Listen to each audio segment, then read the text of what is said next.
Hey there, what's up internet? My name is BlackLightAttack. Today we are playing some Aram Smite, and for those of you who don't know what Aram is, who maybe don't play MOBAs but just watch these videos anyway, Aram is short for All Random, All Middle, and it started off as an unofficial game type on League of Legends where 10 people would get together and just sort of have a gentleman's agreement that everybody would pick a random champion, and then everybody would go into middle lane only, never using the side lanes. In a MOBA, there's 3 lanes. There's in League of Legends, it's top, middle, and bottom, and then in Smite, it's left, middle, and right.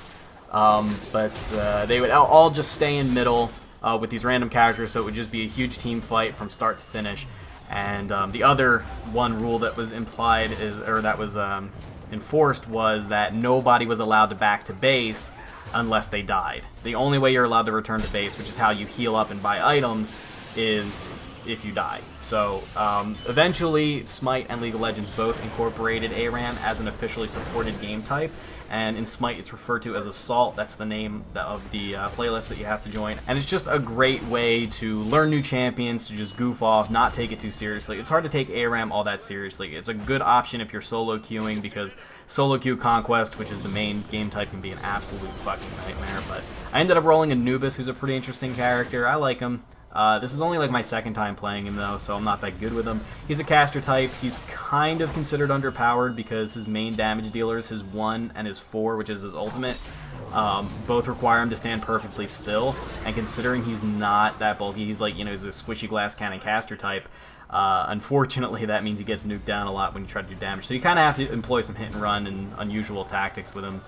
But anyway, I enjoy him.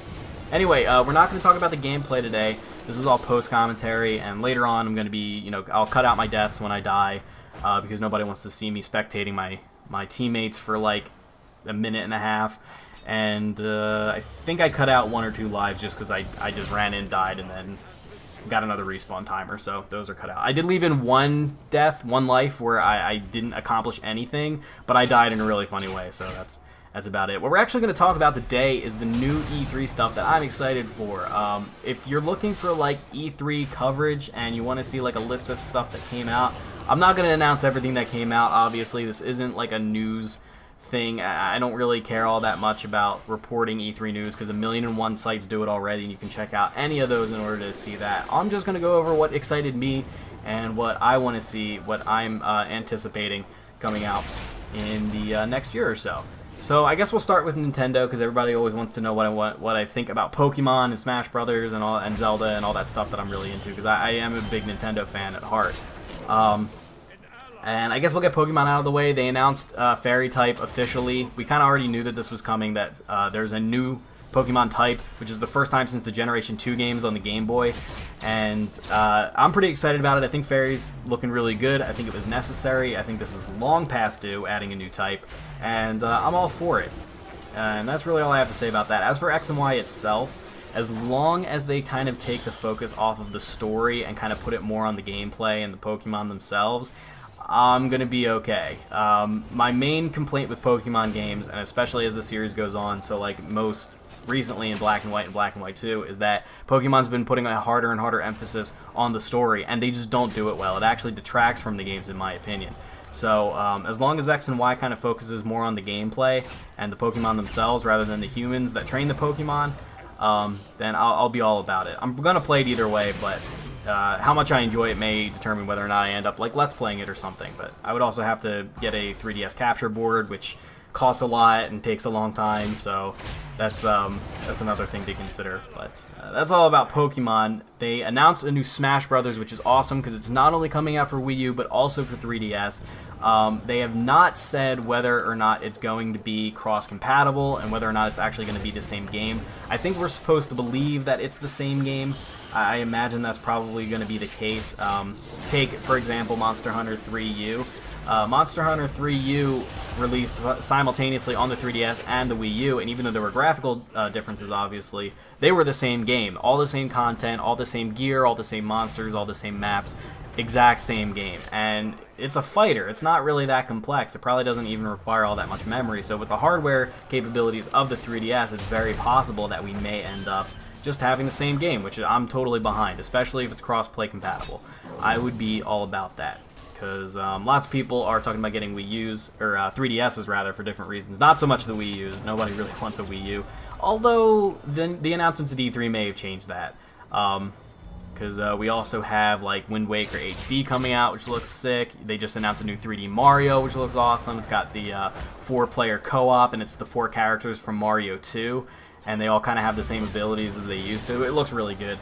But anyway, going back to Smash Brothers, they announced 3 new characters they have confirmed so far. Obviously, there's going to be more coming up later on. But the first was Mega Man, which I got super hype about. I was at home when I was watching that live stream, and oh my god, I flipped shit. It's NES style Mega Man. He's got a lot of his powers from Mega Man 1 and I think 2 and 3, but it just looks so good. It's ridiculously awesome. The trailer just made him look like such a badass, but they stayed true to the NES style while still getting him into the 3D and like HD models. It looks really good. The second character is just called Villager, and he's a generic player character from the game Animal Crossing, which I'm a big fan of, and I think this is kind of overdue. I'm surprised that he wasn't in Brawl, considering Animal Crossing got its start on GameCube. Or I think it was actually an N64 game in Japan. I heard it was an N64 game in Japan, and then it released on GameCube in America. So I'm surprised that it took him that long to get Villager in there. But he looks like kind of a silly, whimsical character. I doubt he'll be very good when it comes to like how competitive he is. But I'm interested to see how he turns out. The third character I am super excited for, and this is probably my favorite announcement, even with Mega Man taken into account, and that is Wii Fit Trainer. The Wii Fit Trainer, the like weird white-skinned, like alabaster, soulless-looking robot woman that coaches you on how to exercise when you're playing Wii Fit, is a character in the new Super Smash Brothers, and I think that this is like the funniest announcement. I am so all about this. Everybody actually seems pretty jazzed about it. A few people I've seen online have been like, oh, it's stupid, how can you do that? But like, that's the point. It's stupid. She's like, nobody likes that character. Nobody has any particular attachment. She doesn't even really have any personality. That's what kind of makes it charming in a weird backwards ass kind of way. So if you guys haven't seen the trailer yet, I highly recommend checking it out, because in my mind the trailer totally made me all on board for the Wii Fit Trainer. Anyway, aside from that, I think they announced a new Yoshi's Island for 3DS. I love me some Yoshi's Island. New Zelda for the 3DS, as I said, which I'm all about. Wind Waker HD, as I said, which I'm all about, and new 3D Mario, which I'm all about. I'm not really all about the new 2D Marios. I always preferred 2D Marios to 3D Marios. I still love 3D Marios, but I have to say the new series, all of them that have been called New Super Mario Brothers, I have not found good at all. So, maybe not at all, like they're certainly playable, but just compared to the magic of the old Mario games, I just don't think that they did anything particularly well, and they didn't even handle all that great, and I always look to Mario for like the tightest controls, so that's my complaint about that. Anyway, I'm about to die to the tower in a second here. That's actually on purpose, because if you die to the tower, then you get to go back and buy and heal. You do have to take a respawn penalty, but it's the only way to actually buy items is dying, and if you die to the tower, then the enemy doesn't get the kill. So anyway, moving on from Nintendo, going to the console war that everybody was talking about, PlayStation 4 versus the Xbox One, which I still think is like a horrible name, the Xbox One. Microsoft is definitely in the doghouse with like everybody right now, and they just seem to be making horrible decision after horrible decision with this thing. There's the whole always online DRM. You have to connect to the internet once a day. It's not going to be available in like so many fucking countries. It's not even going to be available in Japan, which isn't really a big surprise considering how poorly the 360 sold in Japan. It's not going to accept used games, etc., etc. I would really be interested to see how much of this is going to change before it launches, because the PlayStation 4 came out and said like, hey, we're not doing any of that, and they got a huge amount of praise. They didn't even say they were doing anything specifically that was cool. They just said they weren't going to do something that fucking sucked, and that made everybody cheer for them. And to be fair, they totally did it as a slight against Microsoft, which kind of is not something you see all that often. When it comes to professional competing companies, they don't really take shots at each other all that often. So to say it was kind of like they threw down the glove. It was funny, it was cool, and everybody's all behind it. If you're asking me, if I had to choose between the two, Yeah, I would definitely go with the PlayStation 4, but I could have said that before they even announced the Xbox One, because I'm not a big Xbox player. I don't like Microsoft. I don't like the fact that we paid for Xbox Live for how many years, and we're still bombarded with ESPN ads and all this other paid bullshit that I just didn't care about. I always thought the Xbox Live infrastructure was just terrible. I mean, the online capabilities were actually the best out of the 3 consoles. Obviously, the Wii's were a joke, and PlayStation Network is good, but the connection quality just simply wasn't there like it was on Xbox. It definitely was the best out of that, but the thing is, I'm a PC gamer. I don't really give a fuck. I don't do most of my online gaming on a console. I do all my stuff on dedicated servers and things like that. So when it comes to who has the best online, I don't really care all that much. And the consoles for me are more like a pet thing. Like when I'm not playing PC, then then I'm probably doing something else. Probably eating or sleeping or making videos, and then like third on the list is console gaming. So, but if you had to ask me, I'm definitely going with the PlayStation 4. Some of the exclusives aren't really all that impressive, to be fair. I'm looking through the exclusives right now, and nothing really stood out all that much except for Transistor. Right now on this site I'm looking on is listed as being exclusive to PlayStation 4, which I don't think is correct. I think they confirmed that for PC as well. I think they only said console exclusive on the PlayStation 4, meaning that Xbox wasn't getting it, basically. Xbox and Wii U aren't getting it. Transistor is the new game coming out from Supergiant Games, and those were the guys that made Bastion, which is easily my favorite game of, I think it was 2012 it came out. Easily my favorite game, whatever year it was it came out. It was just so good and so magical in so many ways. And even though the developers have kind of gotten a little bit like big for their britches and kind of like big-headed ever since they became super successful, Transistor still just looks really good, and I enjoy the fact that they're not sort of piggybacking off of the established world that they've already successfully created with Bastion. They've actually decided to kind of branch out and make a brand new world, which I respect. Let's see, what else is on here for the... Well, they have Knack, and Knack looks kind of interesting, but that seems to be more like a tech demo game. Honestly, if the gameplay carries it, the gameplay is going to have to speak for it, in my opinion. Nothing that I've seen from Knack so far has really made me want it. And, well, I mean, there was The Last of Us that's coming out, but that's PlayStation 3, not PlayStation 4. I hear that's really good, etc. And yeah, other than that, nothing really appealed to me all that much. And Xbox, when it comes to Xbox One, some stuff does actually look fairly interesting. I mean, they do have a Bayonetta game. I don't really care too much about Bayonetta, but the new style and the whole like over the topness of Bayonetta is always appreciated. It does look kind of cool. I really can't say that it doesn't. They announced the Halo 5 game. I'm not a big Halo fan. I don't really care about that. I don't care about Forza because I'm not a racing game fan at all. And actually, Jesus Christ, it looks like I lied. They really don't have that many exclusives that are really doing it for me. One big thing is that Titanfall is going to be a console exclusive on the Xbox One. It's not going to be on PlayStation 4. But the thing is, it's coming to PC too, and I don't know that I would try to relearn a controller just for the new Infinity Ward game, basically. This is the game that the heads of Infinity Ward, Zampella and the other guy, whatever, they left to form a new company, and they created a new IP that's basically like their spiritual successor to Call of Duty, ever since Call of Duty has kind of gone off the deep end of repetitiveness.